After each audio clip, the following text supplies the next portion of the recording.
Sí, bienvenidos a todas y todos en nuestra entrevista CICI Talk de hoy.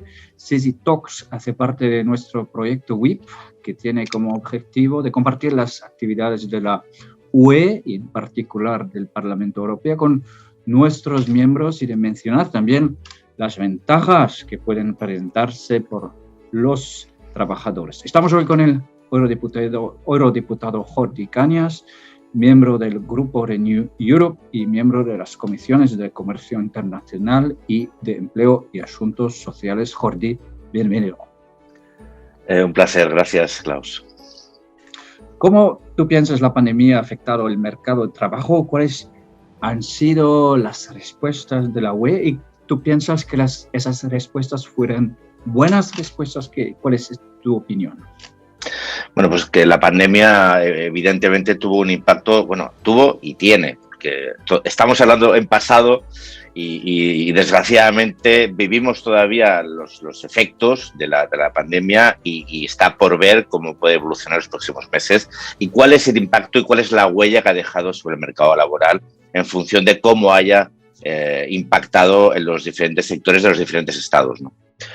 Por lo tanto, si lo analizamos en el pasado, el impacto fue los meses del lockdown, los meses del cierre domiciliario muy intenso, yo creo que como nunca se había experimentado en Europa y ni en el mundo. Es decir, ha sido un auténtico ejercicio de ingeniería, un ensayo casi social, de ingeniería social y laboral, ¿no? Porque de repente dejó de haber actividad. Y eso no lo habíamos visto nunca, ni en épocas de guerra, prácticamente, ¿no? Donde muchas veces las actividades, justamente al contrario, se activan muchísimo, ¿no? Y de repente nos encontramos en un escenario desconocido, donde una parte importante de la producción y del empleo y del trabajo se suspendió. Muchas veces sin ni siquiera saber cuál iba a ser la duración de ese cierre, ¿no? Por lo tanto, eso tuvo un impacto muy directo sobre las empresas y sobre el trabajo, y hubo unos descensos brutales en el empleo y también en las horas trabajadas. E incorporó un elemento nuevo que fue, no nuevo, pero un elemento que en muchos países que tenían unos porcentajes de teletrabajo muy pequeños, la llegada del teletrabajo como una forma que paulatinamente fue incorporándose para suplir lo que fue el impacto del cierre domiciliario ante la virulencia y la mortandad que estaba produciendo el virus, ¿no? Por lo tanto, ese es el primer elemento, ¿no? La novedad que vamos a poder, con el tiempo, estudiar del impacto que ha tenido sobre la actividad de las empresas y el trabajo, la parada de la actividad empresarial, ¿no? Y productiva. Eso, evidentemente, cuando la situación del lockdown fue abriendo, tuvo un impacto diferente en función de cada país relacionado con los sectores predominantes en su estructura laboral, ¿no? y empresarial y productiva. Pues no es lo mismo un cierre de la actividad en un país que tiene una importancia en el sector servicios y el turismo, como en España, muy importante, donde una parte importante del empleo está vinculada al sector turístico y de servicios vinculado a esta industria, que por ejemplo pues en Suecia. Entonces, pues es evidentemente lo mismo, ¿no? Hubo un impacto que fue idéntico porque se suspendieron las actividades, pero en función de cada país ese impacto ha tenido un desarrollo diferente, puesto que actividades esenciales que podían significar una parte importante de los sectores productivos en países, por ejemplo, como España, o países muy vinculados al sector servicios, pues no ha sido así. Y por lo tanto, la parada de la actividad en el sector de la restauración, en el sector hotelero y el sector horeca, y con todo lo que significa, todo lo que mueve económicamente, pues en países como España ha sido muy importante, y esa diferencia ha sido pues muy significativa en países como Alemania, ¿no? Con una estructura productiva diferente. Ante eso, ¿cómo ha reaccionado la Unión Europea? Pues primero con rapidez, cosa que es destacable y seguro que es la gran noticia de esta situación, ¿no? A diferencia con la penúltima gran crisis, la crisis financiera, la Unión Europea ha actuado rápido, ha actuado de una forma decidida y decisiva. En el caso concreto del empleo, poniendo a disposición de los países el programa del SURE, el programa el Instrumento Europeo de Apoyo Temporal para atenuar los riesgos del desempleo, que en España pues significó el ERTE, en otros países son mecanismos muy similares, con nombres diferentes, pero básicamente lo que hacen es, ante una situación de parada de actividad o una situación de crisis, es permitir que las empresas no despidan a los trabajadores por una situación coyuntural, ¿no?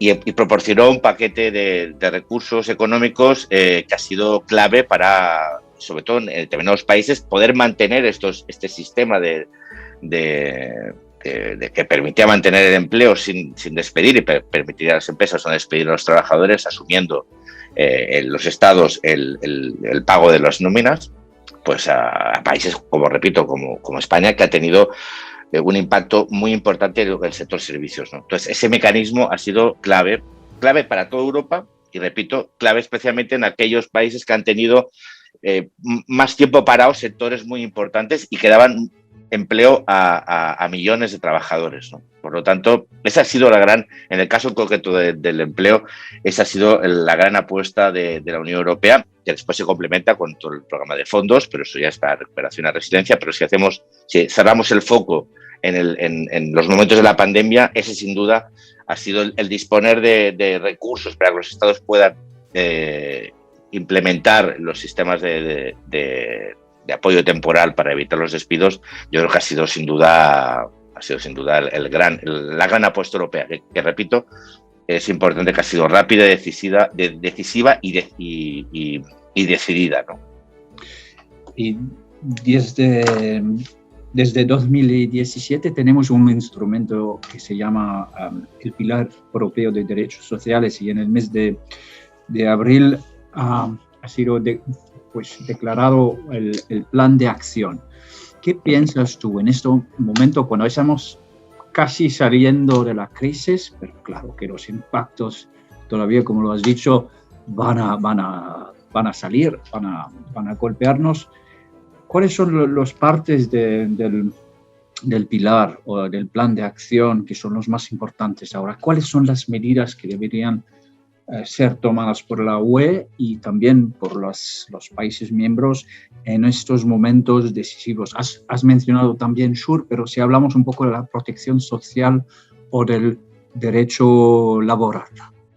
Sí. A ver, es evidente que el plan llega tarde.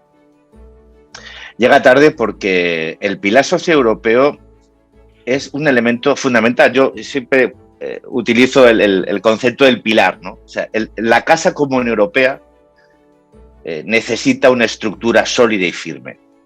Y esa estructura necesita un pilar social prácticamente que es el que aguante todo el peso del edificio de la Unión.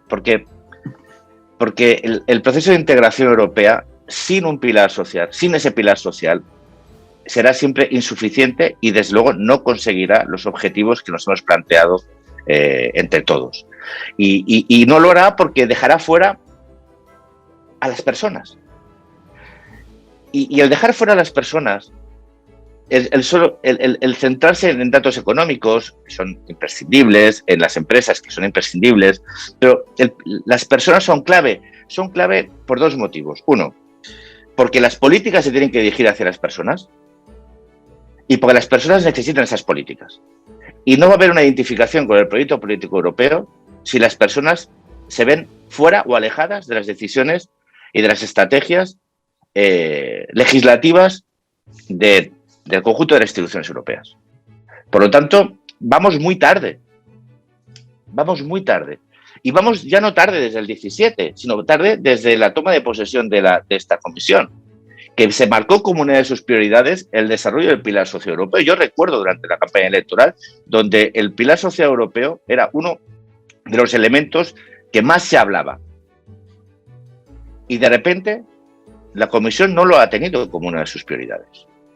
Por lo tanto, bueno, pues bienvenida, por fin, el plan, pero llega tarde. Y desde luego, el recorrido que ha tenido, por ejemplo, la cumbre de Oporto, ¿no?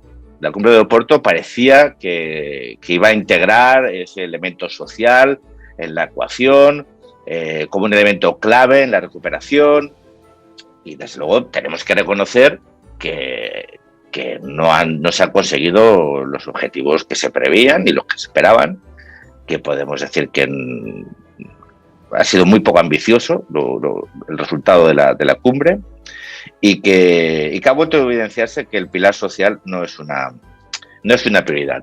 Pero no lo es por varios motivos. Yo creo que esto también conviene destacarlo. Yo te lo digo como eurodiputado. Más allá de a veces la falta de liderazgo político, la falta de impulso político, después hay unas resistencias por parte de los estados y por parte de los actores políticos de algunos de los estados muy alta. Nosotros estamos en el Grupo Liberal, nosotros entendemos que es necesario buscar o intentar, respetando el principio de subsidiariedad, es necesario que haya políticas transversales que armonicen y que igualen los derechos de los ciudadanos. Que igualen, que los armonicen, ¿verdad? Porque lo que no puede ser es que tengamos derechos diferentes, como europeos. Los derechos no son asimétricos, pues no deberían serlo. Pero existen resistencias tanto de los estados como de los partidos políticos y a veces de los sindicatos. Yo, por ejemplo, los sindicatos nórdicos o los partidos políticos de los países del norte de Europa son absolutamente refractarios a cualquier legislación que intente modificar o intente armonizar políticas, por ejemplo, de empleo. Dicen que esto no es cosa de la Unión Europea. Esto nosotros tenemos nuestras normas, tenemos nuestra cultura de relaciones empresa-trabajadores, sindicatos, y no queremos que nadie venga aquí ni a imponer salarios mínimos, ni nada. Entonces, yo digo que muchas veces, es que Europa no avanza en lo social. Bueno, no avanza en lo social porque hay una parte de Europa que no quiere avanzar en lo social porque consideran que su estándar es suficientemente bueno y no quieren que ninguna legislación europea pueda poner en riesgo o pueda cuestionar esas medidas o las estrategias nacionales, ¿no? Y eso creo que está bien decirlo. Dicho esto, creo que es importante hacer también pedagogía de entender que si estamos avanzando en una unión política y estamos avanzando en una voluntad de implementar un pilar social europeo, eso tiene que tener digamos, unas consecuencias. Y tenemos que ser capaces de avanzar, repito, respetando la singularidad de cada uno de los estados, respetando las culturas de negociación, laborales, sindicales propias, pero tenemos que ir. ¿Por qué? Pues porque las fronteras no existen, porque los trabajadores se mueven, porque las personas interactúan, porque hay muchísimos trabajadores transfronterizos, porque el futuro del empleo con el teletrabajo va a ponernos frente a retos donde las fronteras físicas y las legislaciones nacionales pues van a verse insuficientes, y porque un proyecto de construcción política tiene que garantizar unos mínimos, no unos máximos, pero sí unos mínimos. Y esos mínimos tienen que formar parte del proceso político, legislativo, tanto del Parlamento como del conjunto de sus instituciones. Y eso lo tienen que entender los estados, pero también lo tienen que entender los agentes sociales. Porque eso a veces tampoco o se entiende demasiado bien o no se entiende, ¿no? Por lo tanto, te digo que en este sentido yo creo que hay un compromiso político del desarrollo del pilar social, pero hay que tener claro que eso va a requerir liderazgo político, impulso político y voluntad de acuerdo. Porque si no se quedará en retórica, en palabras. Y lo que necesitamos, repito, son derechos garantizados, unos derechos mínimos garantizados en el conjunto de la Unión Europea que armonicen las políticas para armonizar, repito, los derechos. Jordi, como mensaje final, somos sindicatos, somos los sindicatos independientes, y durante la crisis teníamos la impresión, pues cada uno de nosotros dice siempre que somos importantes y todo, pero en esos momentos teníamos la impresión que los sindicatos son más importantes que nunca jamás. ¿Cómo tú ves en esta situación la función, la importancia de sindicatos durante la crisis, pero también después? Mira, esto sí que es una opinión personal. Bueno, todo lo es, ¿no? Pero esto especialmente.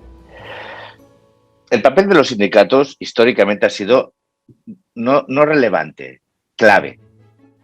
para conseguir los derechos laborales, pero también sociales. O sea, el papel de los sindicatos como motor del debate político en la búsqueda de mejores condiciones de vida, laborales, pero también de vida, ha sido clave. La pregunta es, ¿lo es? Y la pregunta sobre todo es, ¿lo va a ser en el futuro?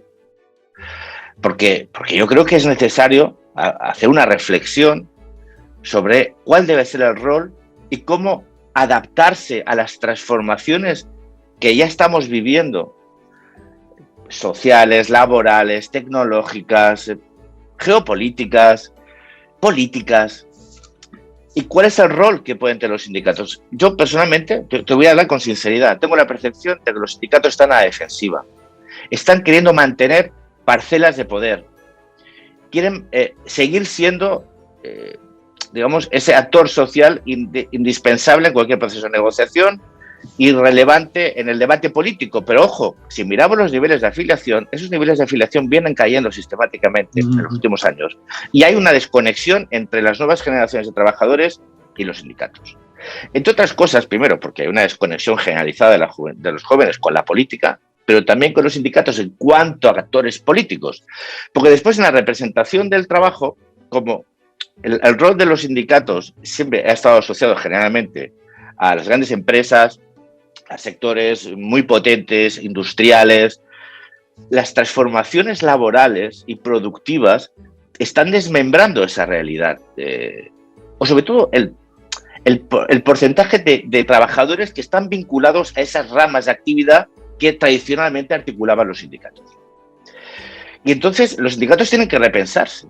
Pueden actuar a la defensiva e intentar blindarse en esos espacios que van a ser cada vez más pequeños y quedarse como una especie como de necesidad de negociadora o recuperar ese rol clave de defensa de los derechos de los trabajadores, pero todos, de los que trabajan y de los que no trabajan, de los que trabajan en las grandes empresas y de los que trabajan en las pequeñas, de los que trabajan como autónomos, de los que trabajan en los nuevos trabajos.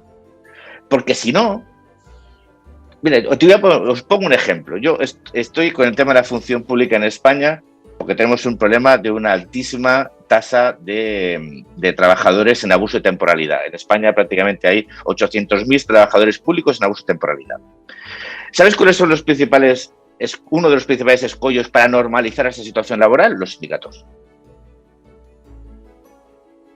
Los grandes sindicatos que están defendiendo a los funcionarios, pero no a los funcionarios interinos que están en abuso de temporalidad. Entonces, claro, eso poco a poco va desconectando a trabajadores que ignoran de la importancia y de la relevancia de tener unos sindicatos potentes, articulados y que defiendan sus intereses. Entonces, algo pasa. Entonces, yo creo que todavía estamos en un momento donde todo eso merece la pena que se reflexione y se adapte mejor, ¿no? Porque los sindicatos, como los partidos políticos, como la política, como la educación, como todo, se tiene que adaptar a unos momentos de cambio. Estamos en un momento de rótula. Los cambios se producen siempre. Estamos en un continuum histórico de cambios, ¿no? Pero hay momentos de transformación donde las cosas se aceleran. Te pongo el ejemplo del teletrabajo.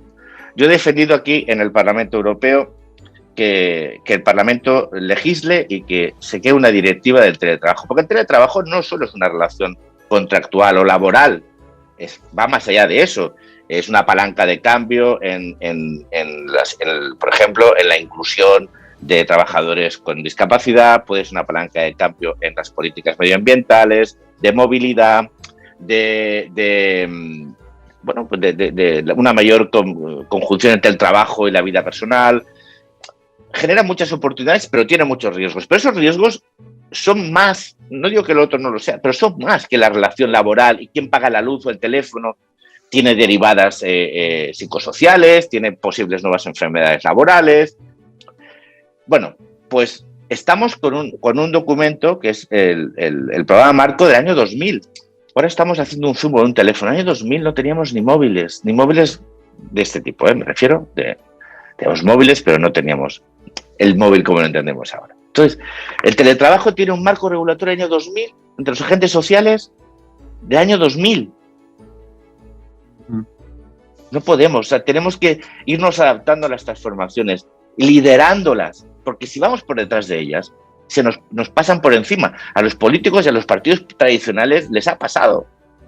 Han tenido que adaptarse, han tenido que transformarse, porque la sociedad se está transformando. Generacionalmente ha habido unos cambios que desconectan a las generaciones entre sí. Pero las desconectan no solo generacionalmente, las desconectan con las tradiciones políticas, las tradiciones sindicales, todo eso está cambiando. Entonces los sindicatos, que deben de seguir siendo ese gran escudo de defensa de los trabajadores, tienen que entender que tienen que adaptarse. Y creo que eso es y nosotros también, los políticos también, los legisladores también, pero los sindicatos también. Y desgraciadamente creo que ese es un debate que todavía está, no sé si por iniciarse, pero sí por concluirse, seguro. Jordi, muchas gracias. Has hablado de la necesidad de repensarse, de adaptarse, de modernarse, y estoy contigo en el sentido que no podemos como sindicatos pensar que las cosas vienen automáticamente a nosotros, que nosotros también tenemos que abrirnos al futuro, y sobre todo es lo que he dicho antes en la crisis que estamos. Si no podemos adaptarnos, no vamos a tener éxito, y en este momento, como he dicho, tenemos la impresión que nuestros miembros nos necesitan más que antes.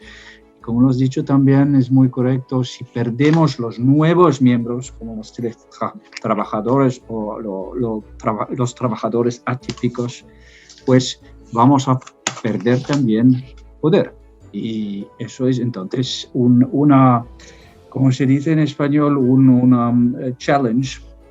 Un reto. Un reto. Pero Klaus, fíjate, hay un elemento muy importante, porque también la ideología está por medio. Hay un populismo de derechas que quiere desacreditar y desprestigiar a los sindicatos y su labor. Y se dirige directamente a los trabajadores. Y habla de los sindicatos como que no les defienden, que se aprovechan de ellos. Y hay un discurso populista de derechas con un profundo calado ideológico que, repito, intenta desprestigiar el rol de los sindicatos. Y los sindicatos tienen que responder a eso, pero responder mejorando. O sea, que los ciudadanos digan, ¿pero qué me está...? No, perdona, a mí los sindicatos me defienden, los sindicatos trabajan por nosotros. No entrar en discusiones ideológicas con aquellos que intentan desprestigiar, sino detectar que lo que señala el populismo de derechas, bueno, el populismo en general, pero de derechas también, está señalando bien los problemas. Es lo que hace que el populismo de izquierdas y derecha crezca, porque sabe señalar los problemas.